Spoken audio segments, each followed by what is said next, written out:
PDIP menggelar Rakernas pada Selasa, tanggal 21 Juni tahun 2022.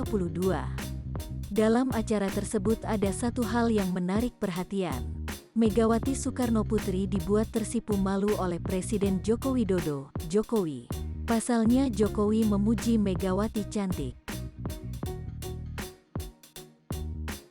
Betul kata Bu Mega, beliau memang hari ini, sejak saya ketemu tadi pagi, memang beliau adalah, auranya adalah sangat cantik sekali dan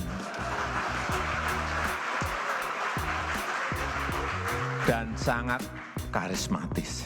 Sebelum memulai pidato, Jokowi berterima kasih pada Megawati yang telah merayakan ulang tahunnya saat Rakernas. Di momen tersebut Jokowi puji Megawati terlihat cantik hari itu. Sontak Megawati yang tertangkap kamera langsung tersipu malu. Pujian pun dilanjutkan Jokowi, menyebut kecantikan Megawati tak luntur di usianya yang tak lagi muda.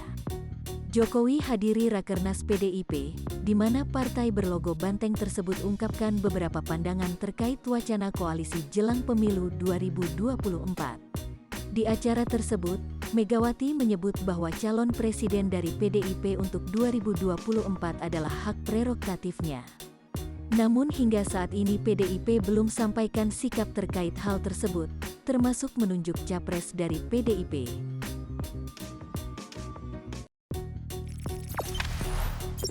Jangan lupa subscribe, share, komen, dan like ya!